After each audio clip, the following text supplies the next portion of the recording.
अल्हम्दुलिल्लाहि वकफ़ा वसलामुन अला इबादिहिल्लज़ीना इस्तफ़ा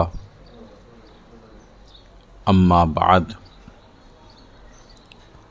क़ाला नबिय्यु सल्लल्लाहु तआला अलैहि वसल्लम इज़ा कानत लैलतुन निस्फ़ि मिन शअबान फ़क़ूमू लैलहा वसूमू यौमहा औ कमा क़ाला नबिय्यु सल्लल्लाहु तआला अलैहि वसल्लम।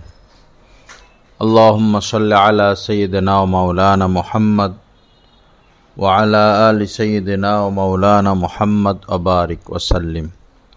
अस्तग़फिरुल्लाहल्लज़ी ला इलाहा इल्ला हुवल हय्युल क़य्यूम व अतूबु इलैहि। আল্লাহ পাক জাল্লা জালালুহু আমাদের সবাইকে মাফ করে দেন। আল্লাহ পাক আমাদেরকে কামেল ঈমান নসিব করেন, আমাদের সবাইকে হিদায়াতের নূর নসিব করে দেন। বিভিন্ন সময় বিভিন্ন মৌসুম আসে, যেমন শীতকালে টমেটো, ধনিয়া পাতা, ফুলকপি, পাতাকপি সবজির মৌসুম।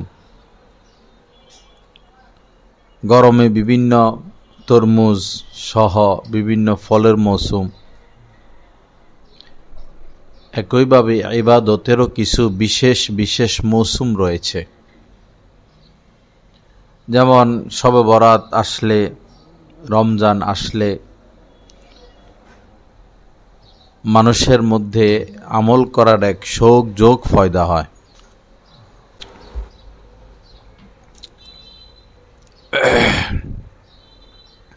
যারা নামাজ পড়ে না তাদেরও নামাজের প্রতি আগ্রহ আসে, স্পৃহা আসে। এটা আল্লাহ পাকের খাস দয়া। বিশেষ করে শবে বরাত আসলে সকল মুসলমানই চেষ্টা করে মসজিদে যেতে। তো আগামী শুক্রবার দিবাগত রাত শবে বরাত, পুরুষরা তো মসজিদে যাবে, ইবাদত করবে, মহিলারাও বাসার মধ্যে থাকবে এবং ইবাদতে মশগুল থাকবে। ইবাদত ব্যতীত এই রাত্রিতে অন্য কোনো কাজ না করা, এমন কাজে লিপ্ত না হওয়া যেই কাজে লিপ্ত হওয়ার কারণে আপনার শরীর টায়ার্ড হয়ে যাবে, ক্লান্তি আসবে এবং ঘুমের চাপ বাড়বে, এরকম কাজে লিপ্ত না হওয়া। যেমন কিছু কিছু এলাকায় হালুয়া, রুটি, এই পরিমাণ রুটি মহিলারা বানায়, পরে শরীর এত ক্লান্ত হয় যে এশার নামাজও পড়তে পারে না।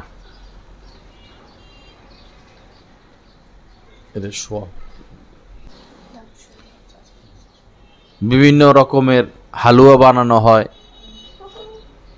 একজন আরেকজনের বাসায় যায়, তরুণেরা রাস্তায় রাস্তায় ঘোরাঘুরি করে, আতশবাজি করে, বাজি ফুটায়। এই রাতের জন্য এই কাজ না, এই রাত ইবাদতের রাত। হাদিস শরীফের মধ্যে এসেছে, ইয়াতলুল্লাহু ইলা জামিই খালকিহি লাইলাতান নিসফি মিন শাবানা ফায়াগফিরু লিজামিই খালকিহি ইল্লা লিমুশরিকিন আও মুশাহিহিন।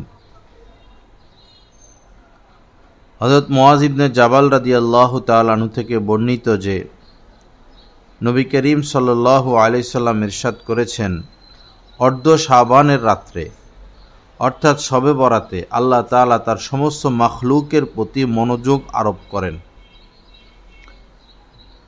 সবার প্রতি আল্লাহ পাক বিশেষ দৃষ্টি দেন। তা আল্লাহ পাক মনে করুন আপনার দিকেই দৃষ্টি দিলেন, এখন আপনি রুটি বানানো নিয়ে ব্যস্ত, হালুয়া খাওয়া নিয়ে ব্যস্ত, ঘোরাঘুরি নিয়ে ব্যস্ত, তো আপনি তো রহমত পেলেন না, বরকত পেলেন না, দয়া পেলেন না।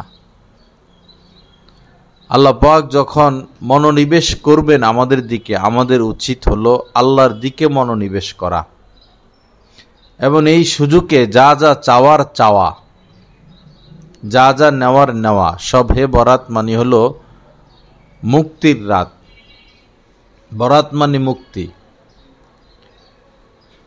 শবে মানে হলো রাত, মুক্তির রাত,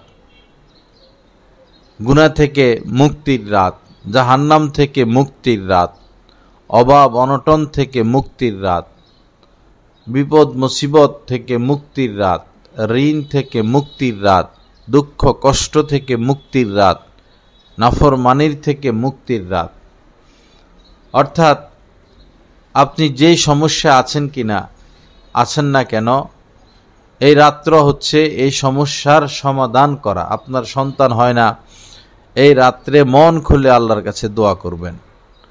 ছেলে হয় না, মন খুলে আল্লাহর কাছে দোয়া করবেন। মেয়ে হয় না, মন খুলে আল্লাহর কাছে দোয়া করবেন। স্বামী অশান্তি দেয় তো স্বামীর জন্য দোয়া করবেন, স্বামী স্ত্রীর জন্য দোয়া করবে। এই রাত ইবাদতের রাত। আল্লাহর হস্তে হালুয়া রুটি আনুষ্ঠানিকতা এগুলো কেউ করবেন না। তা আল্লাহ পাক মনোনিবেশ করেন, মনোযোগ আরোপ করেন এবং মুশরিক ও বিদ্বেষ ভাবাপন্ন ব্যক্তি ব্যতীত সকলকে ক্ষমা করে দেন।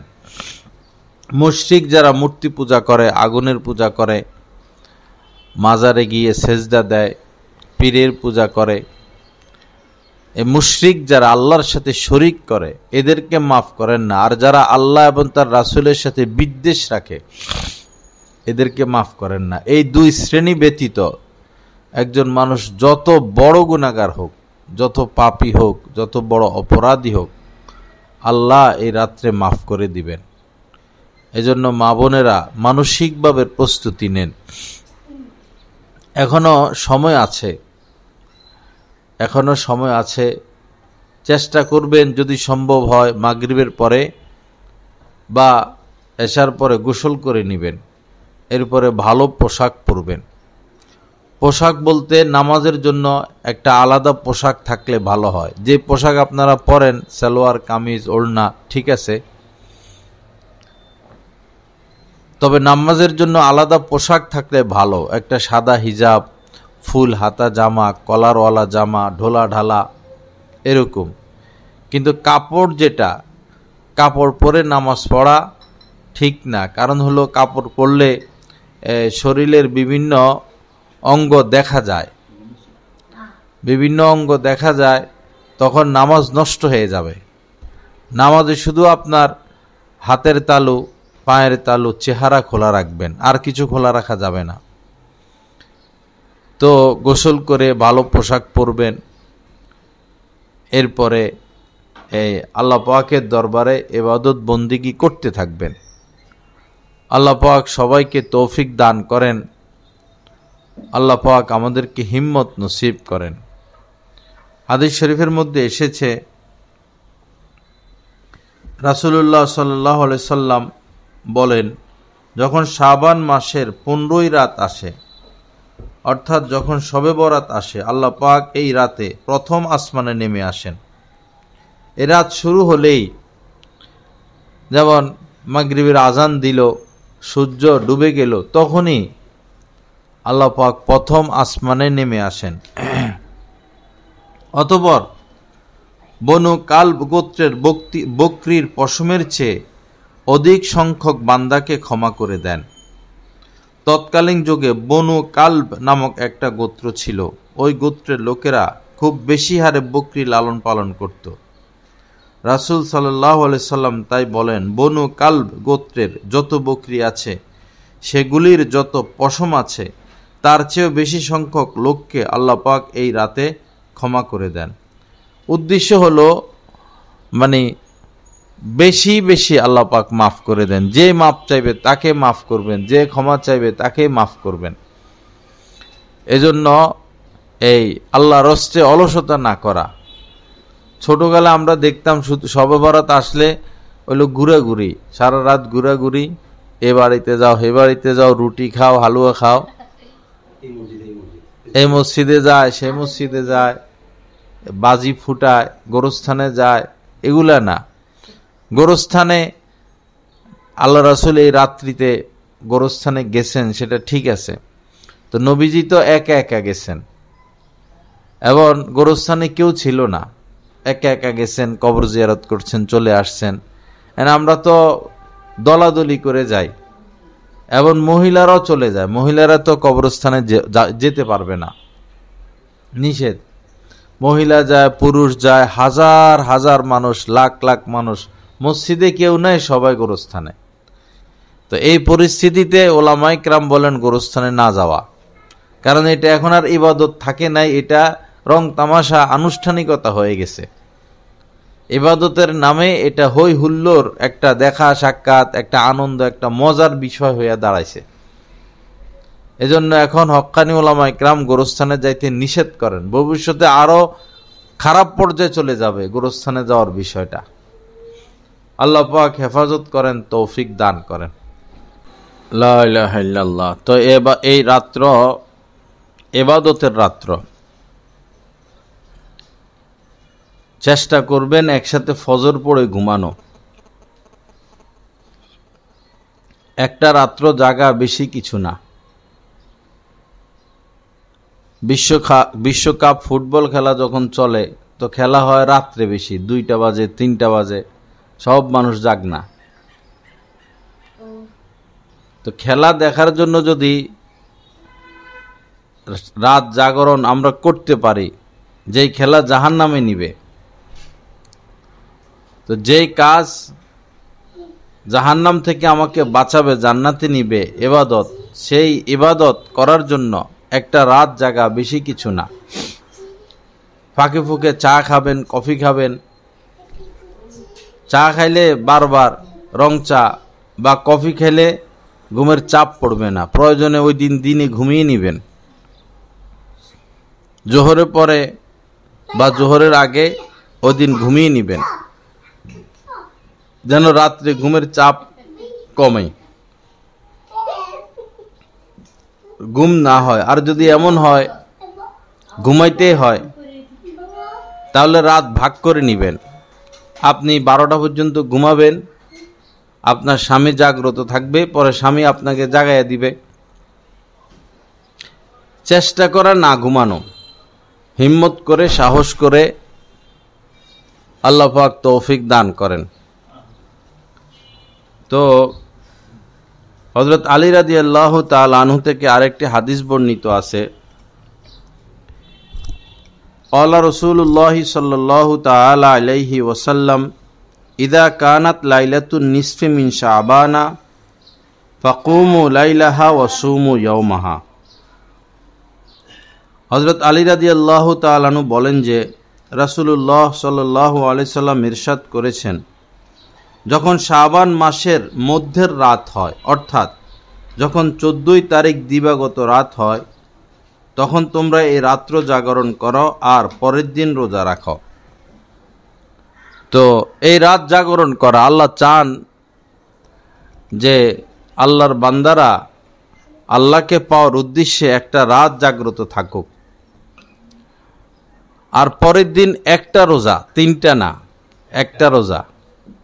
আপনি চাইলে 3টা রাখতে পারেন, 7টাও রাখতে পারেন, সেটা তো ঠিক আছে। বাকি শবে বরাত উপলক্ষে রোজা একটা, পরের দিন একটা রোজা রাখা। তো রাত্রে জাগরণ এবং পরের দিন একটা রোজা। এবং হাদিস শরীফের মধ্যে এসেছে, আল্লাহ পাক এই রাতে প্রথম আসমানে চলে আসেন। প্রথম আসমানে এসে মানুষকে ডেকে ডেকে বলতে থাকেন, তোমাদের কেউ গুনাহগার আছে, আমার কাছে মাপ চাইবে, আমি তাকে মাফ করে দিব। তোমাদের কেউ রিজিক চাওয়ার আছে, আমার কাছে রিজিক চাইবে, আমি তাকে রিজিক দান করব। তোমাদের কেউ অসুস্থ আছে, রোগ শোকগ্রস্ত আছে, আমার কাছে রোগ থেকে মুক্তি চাইবে, আমি তাকে মুক্তি দিয়ে দিব। এভাবে আল্লাহ পাক একটা বিষয়ের উল্লেখ করে করে বলতে থাকেন, অমুকটা চাওয়ার আছে চাও, আমি দিয়ে দিব, অমুকটা চাওয়ার আছে চাও, আমি দিয়ে দিব। তো এজন্য আমাদের সমস্যা নাই এমন কোনো মানুষ নাই। কারো ছেলে বিদেশ যাইতে পারে না, তো সে দোয়া করবে, আল্লাহ আমার ছেলেকে বিদেশে যাওয়ার ব্যবস্থা করে দেন। চাটা উনারে দিয়ে দেন। অনেকের মেয়ের বিয়ে হয় না, আল্লাহর কাছে দোয়া করবে, আল্লাহ আমার মেয়েটার বিয়ের ব্যবস্থা করে দেন। অনেকে কঠিন থেকে কঠিন রোগে আক্রান্ত, আল্লাহর কাছে চাইবে। রাতের নামই হচ্ছে মুক্তির রাত। মুক্তি, আল্লাহ পাক মুক্তি দিতে থাকবেন, নাজাত দিতে থাকবেন। এজন্য এই পর্যন্ত বহু শবে বরাত আমরা অতিক্রম করেছি রুটি আর হালুয়া দিয়ে। এটা একটা রসুম রেওয়ায়েজ আগ থেকে হয়ে আসতেছে, এটা কর্তব্য নয়, দায়িত্ব নয়। এই রকমের হালুয়া, ওই রকমের হালুয়া, ঢাকা শহর তো 10, 15, 20 রকমের হালুয়া। কে কত আইটেম বানাইতে পারে এটার প্রতিযোগিতা। পরে গল্প করে মহিলারা যে আমরা 10 আইটেমের হালুয়া বানাইছি, আরেকজনে বলে 10 আইটেম, আমরা তো 16 আইটেম বানাইছি। আরেকজনে বলে 16 আইটেম, আমরা তো 22 আইটেমের হালুয়া বানাইছি। এই কাম করে। সারা বছর আপনারা হালুয়া বানাইয়েন, এই রাত্রে বানাবেন না। এই রাত ইবাদত করবেন, কান্নাকাটি করবেন। জীবনে তো হয়তো কখনো চোখে পানি আসে নাই, আল্লাহর মোহব্বতে। এই রাত্রে চেষ্টা করবেন কান্নার, এবং এই দোয়া করবেন, আল্লাহ কান্নার তৌফিক দেন, আল্লাহ চোখে পানি দেন, কান্নার তৌফিক দেন। একবার যদি আল্লাহর ভয়ে কাঁদতে পারেন, আর আপনার চোখ দিয়ে মাছের মাথা পরিমাণ পানি বের হয়ে আপনার মুখের উপরে গড়িয়ে পড়ে, তো নবীজি বলেছেন এই মুখকে, এই চেহারাকে আল্লাহ পাক জাহান্নামের আগুনে জ্বালাবেন না। তো বুঝে দেখুন চোখের পানির কি দাম, কি গুরুত্ব। নবীজি বলেছেন ইবকু, তোমরা আল্লাহর মোহব্বতে, আল্লাহর ডরে ভয়ে কাঁদো, কাঁদতে থাকো, চেষ্টা করতে থাকো। ফা ইনলাম তাবকু ফাতাবাকাও, যদি কাঁদতে না পারো, কান্না না আসে, তো কান্নার ভান করো। কান্নার বানও যে করবে সে বঞ্চিত হবে না। পিতা ঘরে আসছে, আমার শায়েখ দামাত বারাকাতুম এটা এইভাবে উদাহরণ দিয়ে বুঝান। পিতা ঘরে আসছে, তো কিছু আনে নাই, এখন ছোট বাচ্চাটা কাঁদতেছে। তো পিতা জিজ্ঞাসা করলো বাচ্চাদের মাকে যে ও কাঁদে কেন। মহিলা বলল, তুমি কিছু আনো নাই, কাঁদবে না। তো নিচে গিয়ে একটা চিপস এনে বাচ্চার হাতে দিল, বাচ্চার কান্না বন্ধ হয়ে গেল। এখন এর বড় যেটা, ছোট বাচ্চার বড় যেটা, সেটা একটু বড়, এটার কান্না আসে না। সেটা বারান্দায় গিয়ে জানালার পর্দার ভিতরে ঢুকে ও করে, এটা কান্না আসে না, এটা বড়, এটা কান্নার ভান করতেছে। তো পরে পিতা বলে যে ওর আবার কি হইল, এই তো কাঁদে না, কান্নার ভান করতেছে। পরে বাচ্চার মা বলে, তো তুমি ছোটটার জন্য আনছ, বড়টার জন্য আঁদো নাই, তো এর মন খারাপ করবে না। তখন পিতা গিয়ে বড়টার জন্য নিয়ে আসে। তো একজনে তো কেঁদে কেটে পেল, আর একজন কান্নার ভান করে পেল, দোনোজনেই পাইল। এজন্য এই রাত্রে কান্নার চেষ্টা করবেন, কাঁদতে চাইলে কাঁদতে পারবেন। এই জীবন বৃথা, যে জীবনে আল্লাহর জন্য কাঁদতে পারলাম না, এই জীবন বৃথা জীবন। কান্নার চেষ্টা করা পারবেন, চেষ্টা করলে।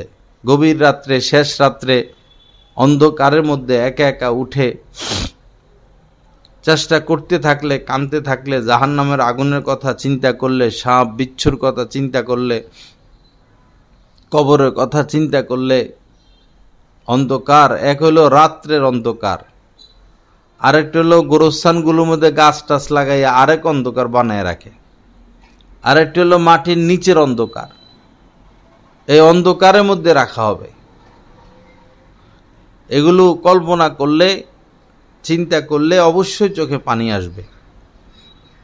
আল্লাহ পাক আমাদেরকে তৌফিক দান করেন, রাতভর ইবাদতের তৌফিক দান করেন। কাহুর কাছে ফোন টোন দিবেন না যে আমাদের বাসায় আসেন, কেমন আছেন, এগুলা কিছুই না। বরং ফোন দিবেন মায়ের কাছে যে মা আজকে শবে বরাত, তো তোমাকে তো অনেক কষ্ট দিয়েছি জীবনে, আমার জন্য তুমি অনেক কষ্ট করেছ, আমি তো এখন স্বামীর বাড়িতে, তুমি আমাকে আল্লাহর হস্তে মাফ করে দাও। মার কাছে ফোন দিয়ে মাফ নিবেন, এটা জরুরি। বাবার কাছেও ফোন দিবেন যে বাবা আজকে শবে বরাতের রাত, মা বাবা যদি সন্তানের উপর অসন্তুষ্ট থাকে তো আল্লাহ তার দোয়া কবুল করেন না।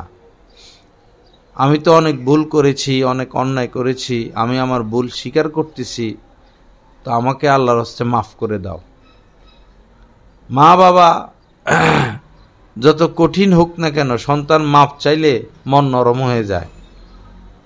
সন্তানকে মা বাবা ফিরিয়ে দিতে পারে না, এজন্য মা বাবার কাছ থেকে মাফ নিয়ে নিবেন। আর শ্বশুর শাশুড়িও মা বাবা, আপনার শাশুড়িও আপনার মা, শাশুড়ির থেকেও মাফ নিবেন, শ্বশুরের থেকেও মাফ নিবেন। প্রয়োজনে স্বামীর কাছ থেকেও মাফ নিয়া বস ইবাদত শুরু করে দিবেন।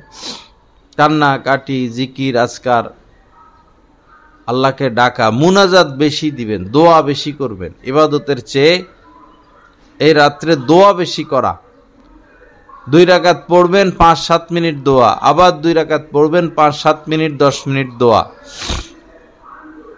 নফল নামাজ পড়ার ক্ষেত্রেও বিভিন্ন রসুম রেওয়ায়েজ আছে সমাজে। অমুক সূরা এতবার পড়তে হয়, তমুক সূরা অতবার পড়তে হয়, এগুলো মুকসুদুল মুমিনের লেখা, এই বই জীবনে ধরবেন না, এটা ভুলে ভরা। মুকসুদুল মুমিনিন বেহেশতি জিয়ার পড়বেন। তো নফল নামাজ পড়ার নিয়ম হলো আপনি নিয়ত করবেন, আল্লাহ আমি 2 রাকাত নফল নামাজের নিয়ত করলাম। এই কথা বলে আল্লাহু আকবার বলে হাত উঠাবেন। এই আল্লাহু আকবার বলা ফরজ, হাত উঠানো সুন্নত।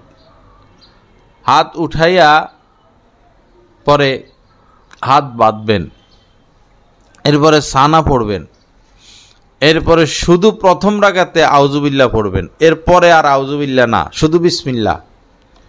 প্রথম রাকাতে আউযুবিল্লাহি মিনাশ শাইতানির রাজিম, এরপরে বিসমিল্লাহির রহমানির রহিম, এরপরে আলহামদু সূরা পড়বেন, আমিন বলবেন, এরপরে বিসমিল্লাহ বলবেন, একটা সূরা পড়বেন, মনে করেন আলাম তারা।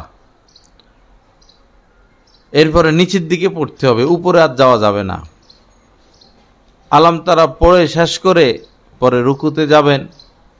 রুকুর তাসবিহ সুবহানা রব্বিয়াল আযীম 3 বার হোক, 7 বার হোক, 5 বার হোক পড়লেন। নফল নামাজে পারলে আরো বেশি পড়লেন, অসুবিধা নাই। এরপরে সামি আল্লাহু লিমান হামিদা রব্বানা লাকাল হামদ দাঁড়াবেন। এরপরে সেজদায় যাবেন, সেজদায় গিয়ে সুবহানা রব্বিয়াল আ'লা পড়বেন 3 বার, 5 বার, 7 বার। যদি নফল নামাজে বেশি পড়তে চান পারবেন। আবার নফল নামাজে সেজদায় যখন বান্দা সেজদা দেয় তখন আল্লাহ সবচেয়ে নিকটে, তো এই হিসাবে নফল নামাজে সেজদাতে দোয়াও করতে পারবেন, দরকার নাই করতে চাইলে করতে পারবেন। শুধু নফল নামাজে দোয়াটা আরবিতে করতে হবে। কোরআন হাদিসে যে দোয়াগুলো আছে সেগুলো সেজদায় করতে পারবেন। এরপরে আবার এক সেজদার পরে আবার বসবেন, আবার সেজদায় যাবেন, আবার দাঁড়িয়ে যাবেন, বিসমিল্লাহ পড়ে সূরা ফাতিহা পড়বেন। এইভাবে 2 রাকাত করে নামাজ পড়বেন। প্রত্যেক 2 রাকাতের পরে লম্বা সময় দোয়া, আল্লাহর কাছে চাইতেই থাকবেন, নাছোড় বান্দার মতো চাইবেন। মানলাম ইয়াসআলিল্লাহ ইয়াগযব আলাইহি, নবীজি বলেছেন যে আল্লাহর কাছে চায় না, দোয়া করে না, আল্লাহ পাক তার প্রতি অসন্তুষ্ট হন, রাগান্বিত হন। এজন্য আল্লাহর কাছে খুব চাইবেন, খুব দোয়া করবেন। আর দুআউ মুখুল ইবাদ, হাদিস শরীফের মধ্যে এসেছে দোয়া হচ্ছে ইবাদতের মগজ, ইবাদতের মূল। আদ-দুআউ হুয়াল ইবাদা, হাদিস শরীফের মধ্যে এসেছে দোয়াটাই একটা ইবাদত। দোয়াটা নিজেই একটা ইবাদত, শুধু দোয়া করতে থাকা এটাই একটা ইবাদত। এজন্য বেশি বেশি দোয়া যদি আরবি মুখস্থ না জানেন, মাকবুল দোয়া আছে, দোয়ার কিতাব আছে, আমারও একটা কিতাব আছে দোয়ার। আরবিতে দোয়া না পারলে বাংলাতে দোয়া করবেন। আল্লাহ পাক সকল ভাষায় জানেন, ইচ্ছা মোতাবেক আল্লাহর কাছে চাইতে থাকবেন। আল্লাহ পাক আমাদেরকে তৌফিক দান করেন। তো এবং বাজেট করা যে আজকে রাত্রে কি কি ইবাদত করব, টার্গেট মোতাবেক আগাবেন, তখন বরকত হবে। এক হলো, আমি শুরুতে বলেছিলাম দিনের বেলা ঘুমিয়ে নেবেন, আর ওই দিন চা কফি বেশি খাবেন, খানা কম খাবেন। একবারে পেট ভরে খেলে বা গোশত টোস্ত এই জাতীয় জিনিস খেলে ইবাদত করতে পারবেন না। স্বাভাবিক খানা খাবেন, চা কফি বেশি খাবেন, যেন ঘুম না ধরে। এভাবে আপনি টার্গেট করতে পারেন যে আমি 20 রাকাত নফল নামাজ পড়ব আজকে রাত্রে। 20 রাকাত অনেক, কমপক্ষে 8 রাকাত, 2 রাকাত করে।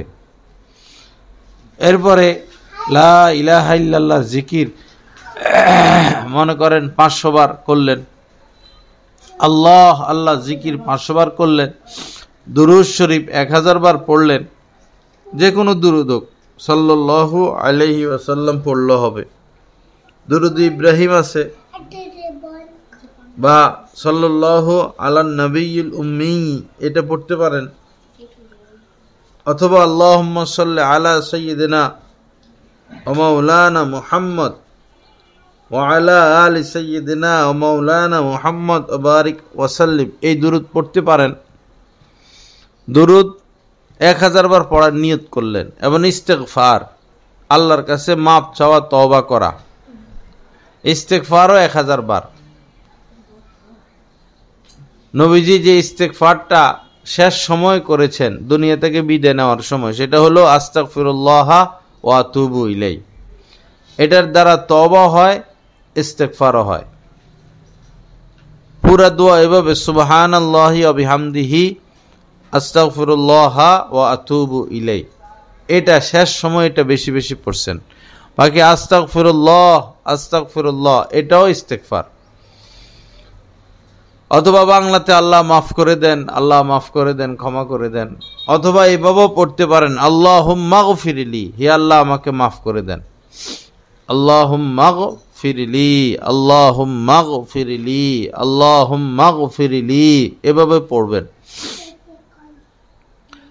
এরপরে এই কিছু সময় তেলাওয়াত, কোরআনে কারীমের তেলাওয়াত, 1 পারা, 2 পারা, 5 পারা। যদি তেলাওয়াত করতে না পারেন, কোরআন শরীফ খুলে যে সূরাগুলো আপনি পারেন সেই সূরাগুলো পড়লেন, তাও তো কোরআনের নূরটা পাইলেন, কোরআন পড়ার, কোরআন নিয়ে বসার স্বাদটা পাইলেন, মজাটা পাইলেন। লা ইলাহা ইল্লাল্লাহ। এরপরে আরো জিকির আছে, আলহামদুলিল্লাহ, সুবহানাল্লাহ, সুবহানাল্লাহি ওয়া বিহামদিহি, সুবহানাল্লাহিল আযীম, আল্লাহু আকবার। যতটুকু পারেন পড়লেন, দোয়া বেশি করা। আরেকটা হলো সালাতুত তাসবিহ, নামাজ পড়া। 4 রাকাতের এই নামাজ সহিহ হাদিস দ্বারা প্রমাণিত। এই নামাজ কেউ পড়লে আল্লাহ পাক তার পিছনের ছোট বড়, জানা অজানা যত গুনাহ আছে সমস্ত গুনাহ আল্লাহ মাফ করে দেন। সালাতুত তাসবিহ। আল্লাহ রাসূল তার চাচা হযরত আব্বাস রাদিয়াল্লাহু তাআলা আনহুকে বলেছেন, চাচা যদি পারেন তো এই নামাজ প্রতিদিন একবার পড়বেন। প্রতিদিন না পারলে সপ্তাহে একবার, সপ্তাহে না পারলে মাসে একবার, মাসে না পারলে বছরে একবার, অন্তত জীবনে একবার হলেও এই নামাজ পড়বেন। তো এই রাত্র বিশাল বড় রাত, এই রাত্রে আমরা সালাতুত তাসবিহ নামাজ পড়ে নিতে পারি একবার। এটার নিয়মও সোজা। আমি বলতেছি সুবহানাল্লাহি আলহামদুলিল্লাহি ওয়ালা ইলাহা ইল্লাল্লাহু আল্লাহু আকবার, এটা 70 বার, এটা 300 বার, প্রত্যেক রাকাতে 75 বার করে। দুইভাবে এই নামাজ পড়া যায়। প্রথম নিয়ম হলো আপনি এইভাবে নিয়ত করবেন, আল্লাহ আমি 4 রাকাত সালাতুত তাসবিহ নামাজের নিয়ত করলাম।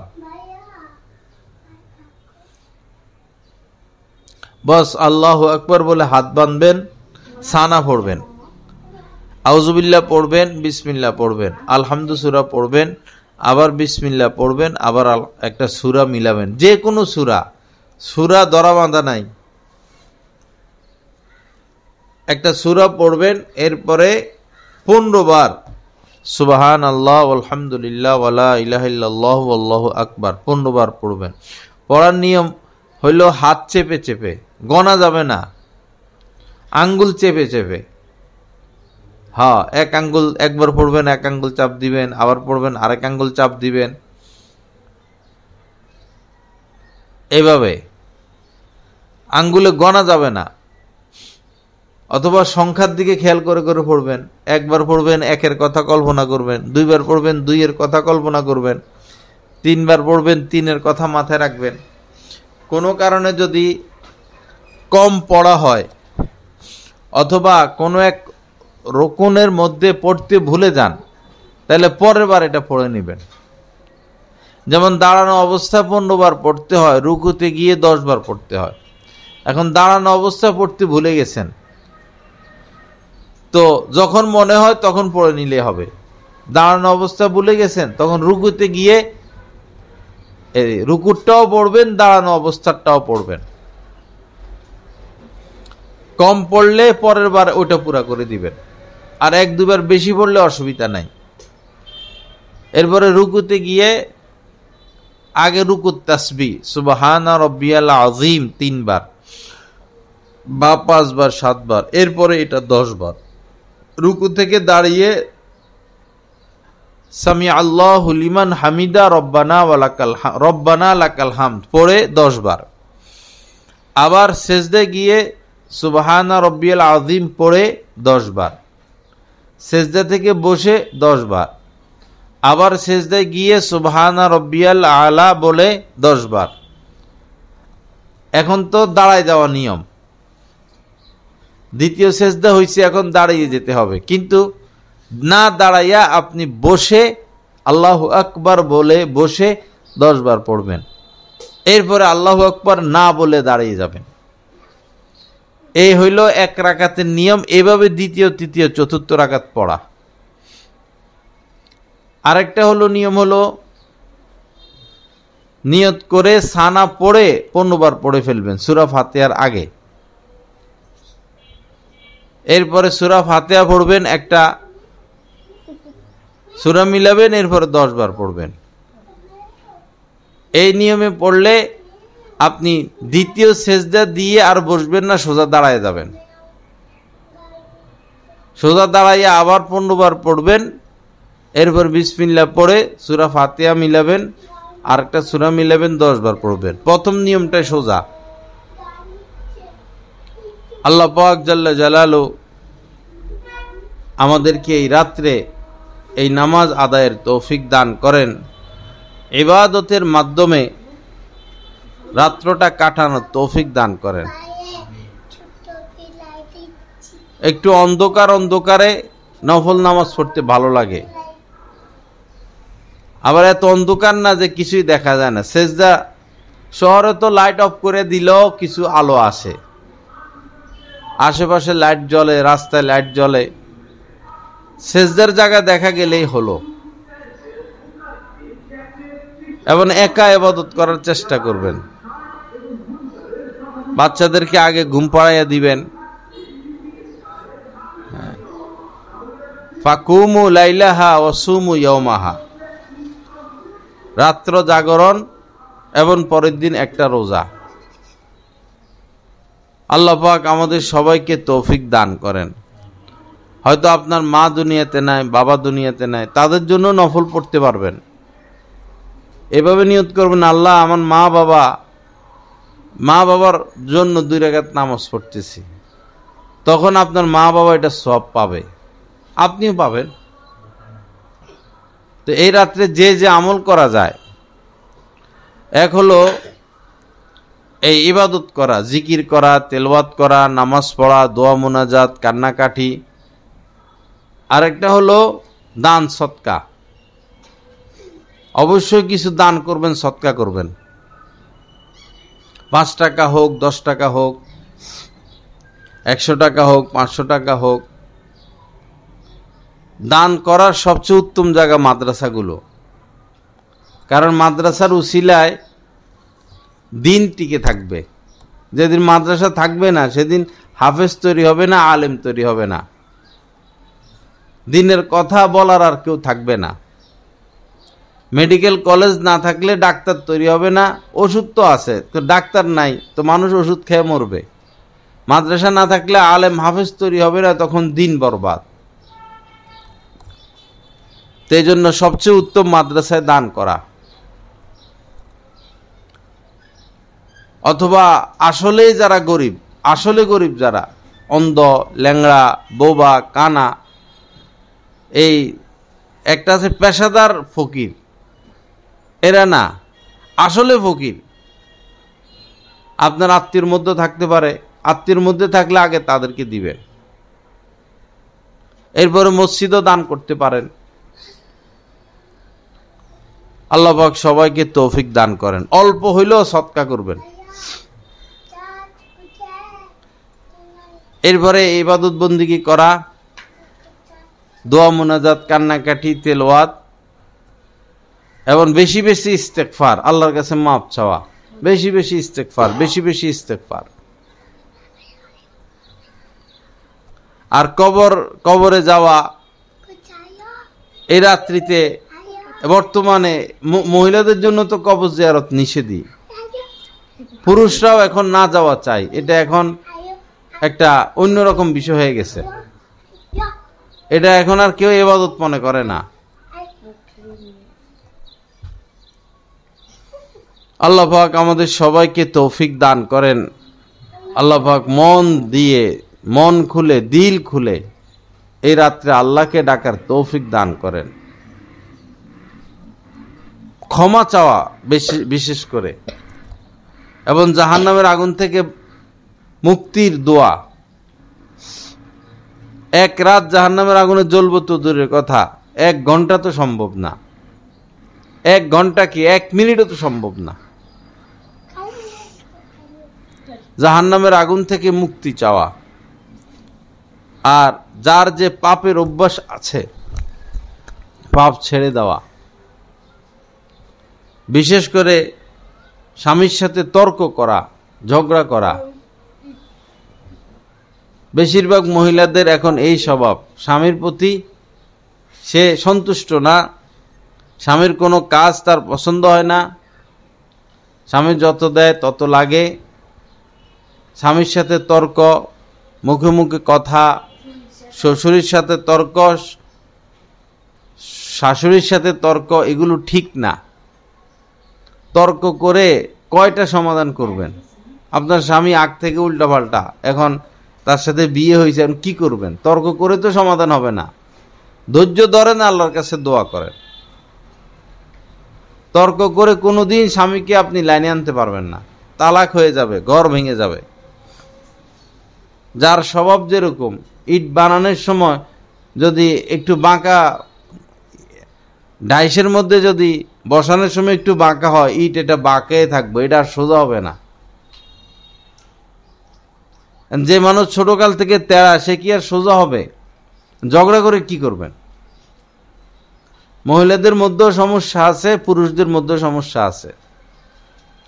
এমনিতেই তো মহিলাদেরকে বাঁকা হাট দ্বারা তৈরি করা হয়েছে, তার মানে বক্রতা কিছু তাদের মধ্যে জন্মগতভাবে আছে। আর পুরুষরা বংশীয় কারণে বা সঙ্গ দোষে বা পারিবারিক কারণে পুরুষদের মধ্যেও কিছু তেড়ামি আছে। এমনকি মাথা ফাটাফাটি করবেন জামাইবো দুজনে মিলা, মাথা ফাটাফাটি করে তো সমাধান নাই। ধৈর্য হইল সমাধান। জান্নাতে গেলে এগুলো আর থাকবে না। জান্নাতে গেলে আপনি ভালো মানুষ হয়ে যাবেন, আপনার স্বামীটাও ভালো মানুষ হয়ে যাবে। সেখানে কোনো মিথ্যা নাই, ধোঁকা নাই, সেখানে ঘর ঝাড়ু দেওয়া লাগবে না, পাক করা লাগবে না, বাচ্চা পালা লাগবে না, শুধু উপভোগ আর উপভোগ। বোঝাময় শুধু ঘুরবেন গাড়বেন, বাগানে বুগানে, পাহাড়ে পর্বতে, ঝর্ণায়। দুনিয়াতে একটু কষ্ট করেন, এই কষ্টের বিনিময়ে আখিরাত পাবেন। ঝগড়া না করা, স্বামী যা দেয় যতটুকু দেয় শুকর গুজার করে থাকবেন। নবীজি মেরাজের রাত্রিতে নবীজিকে জাহান্নাম দেখানো হয়েছিল। তো নবীজি দুনিয়াতে এসে খবর দিয়েছেন, জাহান্নামে আমি নারীদেরকে বেশি দেখেছি, জান্নাতে গরিব মানুষকে বেশি দেখেছি, আর ধনীদেরকে দেখেছি আটকা পড়ে আছে। ওই যে কামাইছে সমানে, হালাল হারাম যাচাই বাছাই করে নাই, এখন আটকা পড়ে আছে। হিসাব নিকাশ। আপনারাও আটকা পড়ে থাকবেন যাদের স্বর্ণ গয়না বেশি। এত স্বর্ণ ঠিক না। কানে দুইটা দুল আছে, হাতে দুইটা চুড়ি আছে, আর কি লাগে? এত স্বর্ণ দিয়ে কি করবেন? পরে স্বর্ণকে, রূপাকে জাহান্নামের আগুনে জ্বালাইয়া গরম করে সেঁক দেওয়া হবে কপালে পাজরে। স্বর্ণ বেশি, বিপদ বেশি। কম স্বর্ণ ভালো। এই নূপুর, এই কপালে একটা, এই নেকলেস, এই মডেলের কানের দুল, এই মডেলের কানের দুল, বেশি স্বর্ণ রাখা ঠিক না। বেশি কাপড়ও রাখবেন না। দান সৎকা বেশি করবেন। নবীজিকে প্রশ্ন করা হয়েছিল মৃত্যুর আগে যে আপনার সাথে কার আগে দেখা হবে, আম্মাজানদের মধ্যে কার সাথে আগে দেখা হবে, মানে কার, কোন আম্মাজান আগে দুনিয়া থেকে বিদায় নেবেন। তো নবীজি বলছেন যে যার হাত লম্বা। তো হাত লম্বার অর্থ বুঝেন নাই ওনারা। নবীজি মারা যাওয়ার পরে সবাই শুধু হাত মাফামাফি করে কার হাত লম্বা। তো যার হাত লম্বা সে মনে মনে খুশি যে আমারই নবীজির সাথে আমারই আগে দেখা হবে। পরে দেখা গেল যিনি মারা গেছেন প্রথমে তার হাত লম্বা ছিল না, তিনি মারা গেছেন। তখন হাদিসের ব্যাখ্যা সবাই বুঝছে, হাত লম্বা বলতে উদ্দেশ্য ছিল যিনি দান সৎকা বেশি করেন। তো দান সৎকা বেশি করবেন। আমার একটা মাদ্রাসা আছে জামালুস সুন্নাহ, এটা বিল্ডিং, ভাড়া বিল্ডিং এর উপরে চলে। প্রায় 1,21,000 টাকা ভাড়াই দিতে হয়।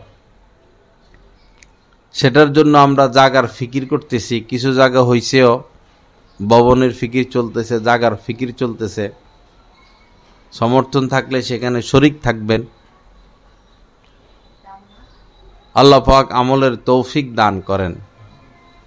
তো এই স্বর্ণ অল্প ভালো, হিসাব সহজ হবে।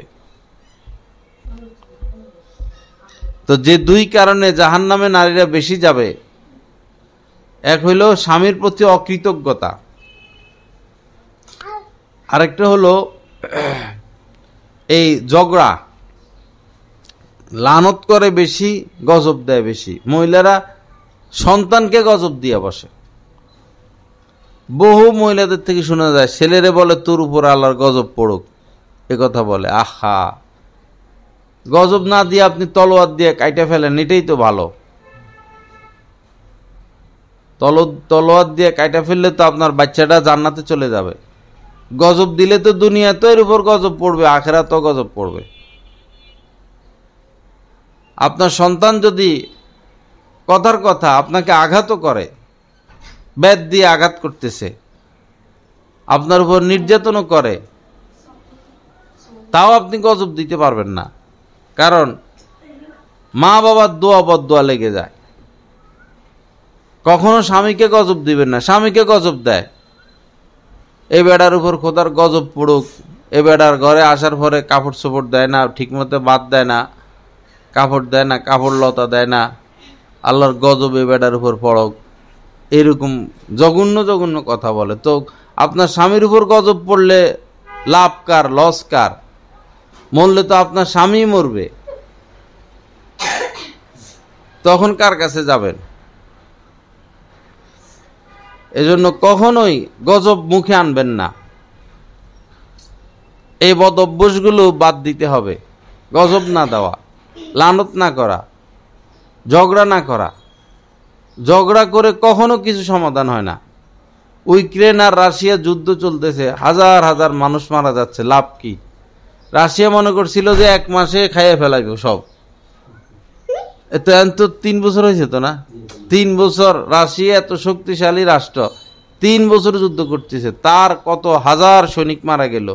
ইউক্রেনের কত হাজার সৈনিক মারা গেল, কত মানুষ আহত হলো, নিহত হলো। খাদ্যদ্রব্য সারা পৃথিবীতে 1 টাকার জিনিস 3 টাকা হইলো এই যুদ্ধটার কারণে। লাভ হইল কি যুদ্ধ করে? এগুলাই করে কোনো সমাধান নাই। আল্লাহর কাছে দোয়া করবেন, ভদ্র সভ্য থাকবেন, নিজের গলার আওয়াজ যেন কোনো পরপুরুষের কানে না যায়। পরপুরুষের সাথে কথাও বলবেন না আপনারা। আপনাদের গলার আওয়াজ পুরুষের জন্য পর্দা। আল্লাহ পাক বলেছেন, অলা ইয়াজরিবনা বিআরজুলিহিন্না, মহিলারা হাঁটার সময় জোরে জোরে পা রাখবে না, কারণ তাদের অলংকারের শব্দ হয়তো পরপুরুষের কানে যেতে পারে।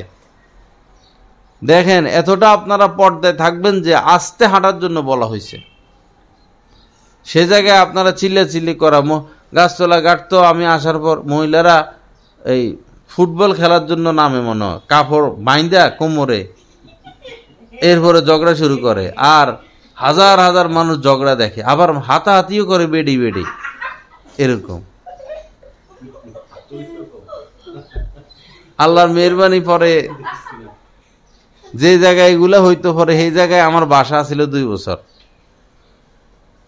আল্লাহর মেহরবানি পরে আর হয় নাই, বন্ধ হয়েছে। আল্লাহ পাক হেফাজত করেন। ঝগড়া করবেন না, কখনো ঝগড়া করবেন না, ধৈর্য ধরবেন। এরকম আমরা দেখছি যে মহিলা মহিলা ঝগড়া শুরু হয়েছে সকালে 8টা-9টা থেকে, পরে এই তরকারি কাটতেছে, মাছ কাটতেছে, রান্না করতেছে, ঝগড়া চলতেছে। হে হের পাক করে, এর পাক করে, দেশ গ্রামে আর কি। এও একটা বলে, হে একটা বলে, ঝগড়া চলতেছে, পাক শাকও চলতেছে। এরপর গোসলও করতেছে, পাক শাকও চলতেছে। খাইতে বইছে, লোকমা মুখে নেয়, এ ঘরের থেকে একটা বলে, হে হের ঘরের থেকে একটা বলে। এরপরে দুপুরে একটু শুয়েছে, শুয়েও ঝগড়া, আসরের পরেও ঝগড়া, ওই সকালের ঝগড়া মাগরিবের পরেও আছে। রাত্রে শুয়ে গেছে, এখনো 5 মিনিট 7 মিনিট পর পর এই একটা বলে, হে একটা বলে, এরকম বেডিরা এরকম।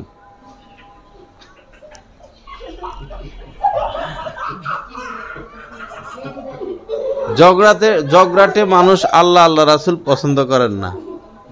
ঝগড়া ঠিক না।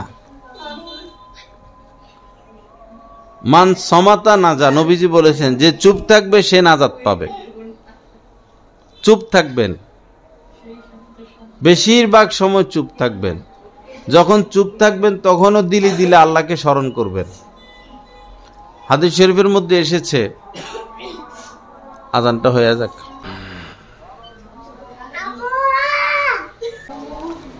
আস্তাগফিরুল্লাহ আল্লাযী লা ইলাহা ইল্লা হুয়াল হাইয়ুল কাইয়্যুম ওয়া আতুবু ইলাইহি। আল্লাহ পাক আমাদের সবাইকে মাফ করে দেন, সহি বুঝ দান করেন, কামিল ঈমান নসিব করেন। তো যাই হোক মা বোনেরা, এই রমজানের আগে আর এই বাসায় মজলিস হবে না। হয়তো রমজান মাসের 7 তারিখ বা 8 তারিখে, অর্থাৎ যেদিনই দ্বিতীয় শনিবার হবে, এই প্রোগ্রাম হবে। রমজানে 12টা থেকে বয়ান হবে, 12টা থেকে 1টা, অথবা হয়তো আরো আগেই, আমি এটা জানাবো, 11:30 থেকে 12:30। তো সব সময় দাওয়াত দিবেন আপনাদের আত্মীয় স্বজন বান্ধবী যারা আছে, 10 জন 15 জনকে দাওয়াত দিয়ে নিয়ে আসবেন, যেন পুরো ভৈরবেরই মহিলারা আমাদের এই 2টা প্রোগ্রাম, প্রথম শনিবার খন্দকার টাওয়ার, দ্বিতীয় শনিবার এই বিল্ডিংয়ে আসতে পারে, নসিহত শুনতে পারে। পুরুষেরা বিভিন্ন ওয়াজে যায়, মাহফিলে যায়, শুনতে পারে। মহিলাদের তো এরকম সুযোগ নাই। এজন্য এই দুইটা প্রোগ্রাম মিস করবেন না এবং আপনাদের স্বামীদেরকে এসলাই বয়ানে পাঠাবেন, জুমায় পাঠাবেন, বলবেন, বাধ্য করবেন যেন তারা কাহারো হাতে বায়াত হয়, কোনো আল্লাহর ওলির সোহবতে উঠা বসা করে। আপনারাও বায়াত হতে পারবেন, পর্দায় থেকে মহিলারাও বায়াত হইতে পারবে। বায়াত হওয়া সুন্নত। তো আলেমদের সাথে যদি আপনাদের স্বামীরা উঠা বসা করে, আপনাদেরই লাভ। আপনাদের সাথে ভালো আচরণ করবে, আপনাদের হক আদায় করবে, খেয়াল রাখবে। আল্লাহ পাক আমাদের সবাইকে মাফ করেন। তো শবে বরাতে এই রাত্রটা আমরা খুব ইবাদত বন্দিগি করব এবং রমজান আসতেছে। বেশিরভাগ মহিলারাই কোরআন পারে না, সূরা কেরাত শুদ্ধ না। রমজানকে কেন্দ্র করে সূরা কেরাতগুলো শুদ্ধ করার চেষ্টা করবেন, কোরআন শিখার চেষ্টা করবেন। অনেক মাদ্রাসার ছাত্রীরা আছে, মহিলারা আছে, বাসায় বাসায় গিয়েও শিখায়, অথবা কোনো বাসায় কোনো আলেমা আছে, আপনারা তার কাছে গিয়ে শিখবেন। নামাজ ভঙ্গের যে 19টি কারণ, প্রথমটাই হচ্ছে নামাজে অশুদ্ধ পড়া।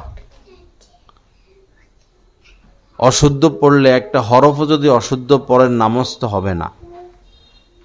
কষ্ট করে নামাজ পড়েন কিন্তু কেরাত ভুল, নামাজ তো হচ্ছে না।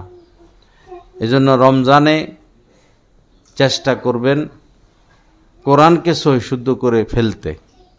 হয় কেউ বাসায় গিয়ে শিখবেন, অথবা কাউকে ঠিক করবেন আপনার বাসায় এসে যেন আপনাকে শিখায়, অথবা স্বামীদেরকে বাধ্য করবেন যে তোমরা শিখো আগে, পরে আমাদেরকে এসে শিখাও।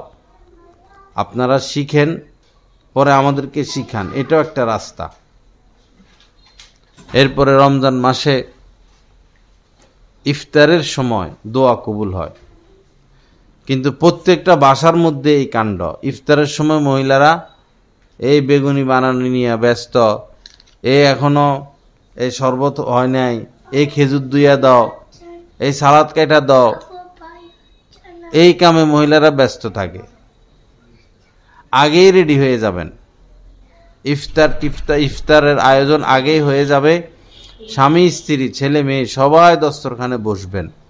এই সময় দোয়া কবুল হয়, এই সময় দোয়া করবেন। আজকে আপনি দোয়া করবেন, সবাই আমিন আমিন বলবে। আরেকদিন স্বামী দোয়া করবে, সবাই আমিন আমিন বলবে। অথবা একা একা দোয়া করবেন, সম্মিলিতভাবেও করা যায়, একা একাও করা যায়। হাত উঠাইও দোয়া করা যায়, হাত উঠানো ছাড়াও মনে মনে দোয়া করা যায়। ইয়া ওয়াসিয়াল ফাজলি ইগফিরলি, হাদিসে দোয়ার কথা আসছে, ইয়া ওয়াসিয়াল ফাজলি ইগফিরলি। এটা না পারলে বাংলাতে দোয়া করবেন, আল্লাহ মাফ করে দেন, আল্লাহ মাফ করে দেন, আল্লাহ মাফ করে দেন। ইফতারের সময় বেশি বেশি দোয়া, আগে ইফতার রেডি করে ফেলবেন। এরপরে রমজানে ইবাদত বাড়ায় দিবেন। আওয়াবিনের নামাজ মাগরিবের পরে চেষ্টা করবেন। এরপরে তারাবি তো আছেই।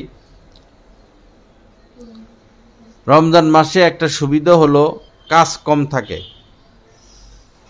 এজন্য দিনের বেলায় 1 ঘন্টা কোরআন শিখার পিছনে মেহনত করবেন। আর তাহাজ্জুদ পড়া বেশি সোজা রমজান মাসে। আফজালুস সালাতি বাদাল মাফরুজা সালাতুন ফি জাওফিল লাইল। আফজালুস সালাতি বাদাল ফরিজা সালাতুন ফি জাওফিল লাইল। ফরজ নামাজের পরে সবচেয়ে দামি নামাজ হচ্ছে শেষ রাত্রের নামাজ, তাহাজ্জুদের নামাজ। শারাফুল মুমিনি কিয়ামুল লাইল। নবীজি বলেছেন একজন মুমিনের সবচেয়ে এই সফলতা, কামিয়াবি, ভদ্রতা হচ্ছে তাহাজ্জুদের নামাজ। হাদিস শরীফের মধ্যে এসেছে যে মহিলা শেষ রাত্রে উঠে ওযু করে, তাহাজ্জুদ পড়ে, স্বামীকে জাগিয়ে দেয়, স্বামী না উঠলে স্বামীর মুখে পানি ছিটিয়ে দেয়, অথবা স্বামীও উঠে তাহাজ্জুদ পড়ে, এই মহিলার উপর আল্লাহ পাক দয়া করেন, রহমত করেন, রাজি খুশি হয়ে যান। পানি ছিটা বলতে এখানে যে কোনোভাবে তাকে জাগানো। তো রমজানের তাহাজ্জুদ পড়া সহজ, সেহরি রেডি করতে তো উঠবেনি, তো একটু আগে উঠে গেলেন, অজু করে ফেললেন, কারণ ফজর তো পড়তেই হবে। আপনি সেহরি রেডি করে সবাইকে খাইতে বসাই দিয়া আপনি বস তাহাজ্জুদে দাঁড়ায় যাবেন, বা আগেই 2-4 রাকাত পড়ে ফেলবেন, বা সেহরি খেয়ে পড়বেন। রমজানে যেন তাহাজ্জুদ না ছুটে, খুব ইহতিমাম করবেন তাহাজ্জুদের। এবং তারাবিও যেন না ছুটে। মহিলারা রোজা রাখে সবাই, কিন্তু তারাবি পড়ে না। খতম তারাবি যদি পড়তে চান আপনারা, মসজিদে গিয়ে না, খতম তারাবি পড়া জরুরিও না আপনাদের জন্য। যদি পড়তে হয় তাহলে আপনার ছেলেকে হাফেজ বানান, বা হাফেজ আলেমের কাছে বিবাহ বসেন, তাহলে আপনার ছেলে হাফেজ, তার পিছনে তারাবির নামাজ পড়বেন। এটা হলো উত্তম রাস্তা। আরো যদি আগ্রহ হয় তাহলে 2 রুম হইতে হবে।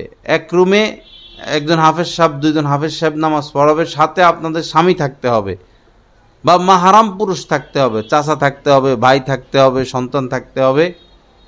পিছনের রুমে আপনারা পড়বেন, মাইক, সাউন্ড বক্স, লাইন থাকবে, এইভাবে তারাবি পড়তে পারবেন।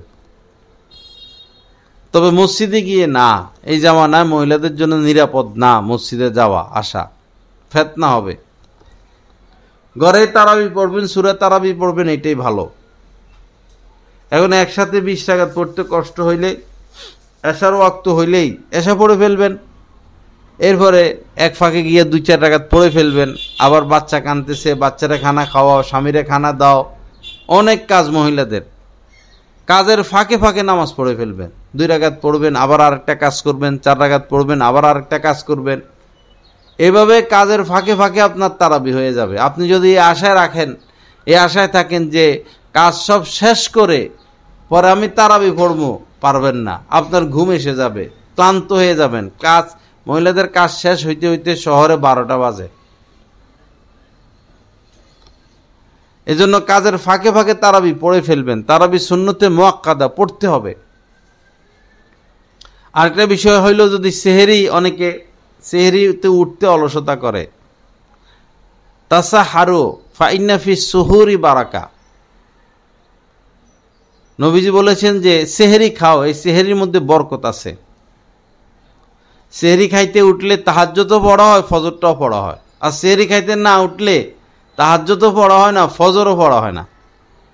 বাকি সেহরি খাওয়া জরুরি না। আপনি যদি রাত্রে এশার পরে খেয়ে শুয়ে যান, তাও রোজা হয়ে যাবে, নিয়ত করলে হবে।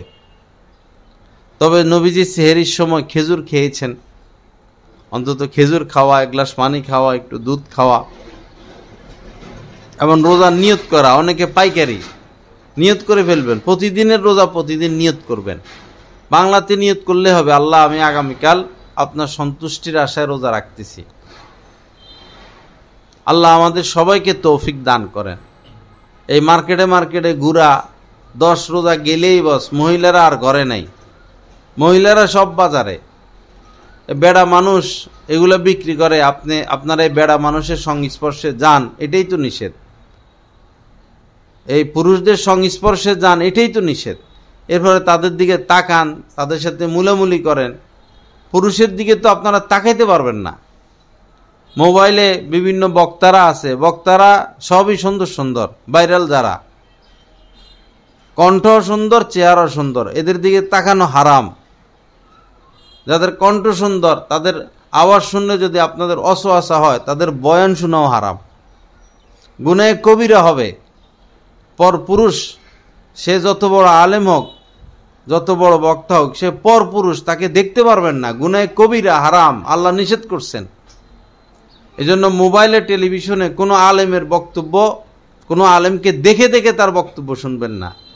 শুনতে হলে অডিও শুনবেন, এবং তারটা শুনবেন যার আওয়াজ শুনলে আপনার শাহওয়াত না আসে, তারটা। কণ্ঠশিল্পীদের কণ্ঠ, গজল, তেলাওয়াত, সুরওয়ালাদের সুরের বয়ান এগুলো না শোনা ভালো। নবী রাসূলগণ, সাহাবাগণ, বড় বড় আলেমগণ কেউই সুর দিয়ে ওয়াজ করেন নাই। যারা সুর দিয়ে ওয়াজ করে এটা তাদের ব্যবসা, পয়সা কামানোর একটা রাস্তা, বেশিরভাগ এরকম নিয়ম।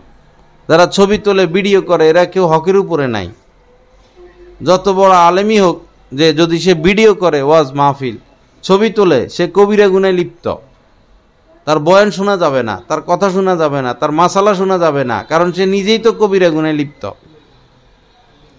আল্লাহ পাক সহি বুঝ দান করেন। আল্লাহ পাক আমাদেরকে কোরআন হাদিস মোতাবেক চলার তৌফিক দান করেন। যাই হোক মা বোনেরা, ইবাদতের জন্য প্রস্তুত হয়ে যাই। রোজাগুলো রাখবো, তারাবি পড়বো, সেহরি খাবো, এবং এই রমজানে এই কোরআনটা শিখে ফেলবো। যে পারে তার হাত ধরেন, পা ধরেন, তাকে রাজি করান, শিখেন। এত বড় নিয়ামত, এর থেকে মজার কিছু নাই। কি মজা লাগে কোরআন তেলাওয়াত করতে, শুনতে এমন মজা, তেলাওয়াত করতে কি মজা। কোরআন নিয়ে বসলে কলিজাটা ঠান্ডা হয়ে যায়, কি এক শান্তি লাগে তেলাওয়াত করলে। আল্লাহ পাক আমাদের সবাইকে মজা নেওয়ার তৌফিক দান করেন, এই শান্তি নেওয়ার তৌফিক দান করেন। তো শবে বরাতের রাত্রে বাড়াবাড়ি করবেন না। হালুয়া, রুটি, বেড়ানি, ফোন, গল্প স্বল্প, টেলিভিশন, এগুলা না। ইবাদত আর ইবাদত। অনেকেই দেখবেন, আপনারা ইউটিউবে ঢুকবেন, টেলিভিশনে যাবেন, অনেকে অনেক কথা বলবে, শবে বরাত নাই, এই হয়েছে, সেই হয়েছে। এরকম বড় বড় হুজুর আছে, আসলে তারা ইহুদি। মোবাইলে ভাইরাল বক্তা আছে, টেলিভিশনে ভাইরাল বক্তা আছে, আসলে সে খ্রিস্টান, আসলে সে হিন্দু। মুসলমানদের ইমান ধ্বংস করার জন্য এরা মাদ্রাসায় পড়ালেখা করে, এরা ওয়াজ মাহফিল করে, আর উল্টা উল্টা কথা বলে মানুষকে জাহান্নামে নেয়।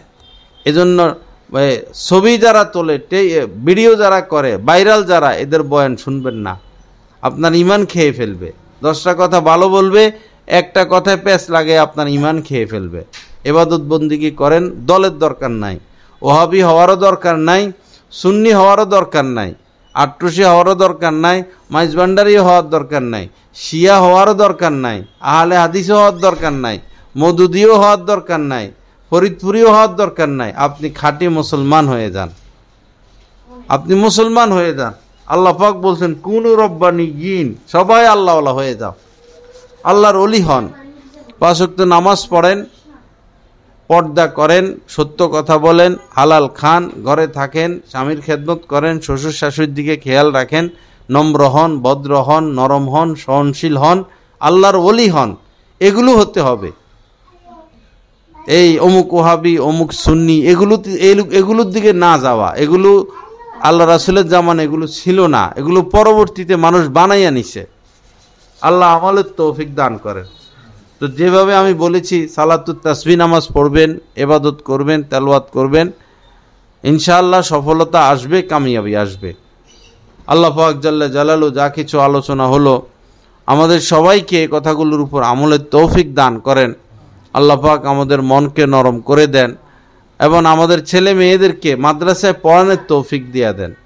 রমজান চলতেছে, রমজান থেকেই বিভিন্ন মাদ্রাসায় ভর্তি শুরু হবে। আলহামদুলিল্লাহ, বৈরবে অনেক মাদ্রাসা। আপনার বাচ্চাদেরকে দিন শিখান, লাভ হবে। টাকা পয়সা তো আছেই, মাদ্রাসায় পড়লে যে সে না খেয়ে মারা যাবে এরকম না, রিজিক আল্লাহর হাতে। সন্তানকে হাফেজ বানান, আলেম বানান, আল্লাহওয়ালা বানান, মেয়েকে হাফেজা বানান, আলেমা বানান। ইনশাআল্লাহ তাদেরকে সারা জীবন কাছে পাবেন, সহযোগী পাবেন। আল্লাহ পাক জাল্লা জালালু আমাদের সবাইকে বুঝ দান করেন। আর অবশ্যই জাকাত দিয়ে দিবেন। রমজান আসলে ইনশাআল্লাহ এগুলো আলোচনা হবে। যাদের উপর জাকাত আসে অবশ্যই জাকাত দিবেন। মহিলাদের উপরে জাকাত আসেই, কারণ স্বর্ণটর্ণ আছে, কিছু টাকা পয়সা আছে। পুরুষের উপর না আসলেও মহিলার উপরে জাকাত আসে, তাদের আর ঋণ নেই, পুরুষের ঋণ আছে। লা ইলাহা ইল্লাল্লাহ। আল্লাহ পাক আমাদের সবাইকে মাফ করেন, মনকে নরম করেন। ইনশাআল্লাহ এই বাসায় নিয়মিতভাবেই দ্বিতীয় শনিবার বয়ান হবে রমজানে 11:30 থেকে, আর অন্য সময় 3টা, সোয়া 3টা থেকে। দলে দলে নিয়ে আসবেন মা বোনদেরকে। এ জায়গায় ফোন দিবেন, সে জায়গায় ফোন দিবেন, আগের দিন ফোন দিবেন, বয়ান শুরু হওয়ার আগে ফোন দিবেন, ভাড়া দিয়ে নিয়ে আসবেন। আপনার উসিলায় একজন মহিলা এসে যদি দিন পায়, পর্দা করে, নামাজ পড়ে, এই মহিলা সারা জীবন নামাজ পড়ে যত সওয়াব পাবে আপনি সমপরিমাণ সওয়াব পেয়ে যাবেন, তার সওয়াব কমানো হবে না। একটু মেহনত করবেন, চেষ্টা করবেন। আর আমার জুমার বয়ান সরাসরি সাউন্ড বক্সের মাধ্যমে বিভিন্ন বাসায় শোনা যায়, হাজী কালু সাহেবের বাসায় শোনা যায়, গাছতলা ঘাটেও শোনা যায়। সরাসরি বয়ান শোনারও চেষ্টা করবেন। আল্লাহ পাক জাল্লা জালালু আমাদের সবাইকে এই কথাগুলোর উপর আমলের তৌফিক দান করেন। আল্লাহ পাক আমাদেরকে কামেল হেদায়েত নসিব করেন। ওয়া আখিরু দাওয়ানা আলহামদুলিল্লাহি রাব্বিল আলামিন ওয়া সাল্লাল্লাহু আলা নবিয়িল কারীম।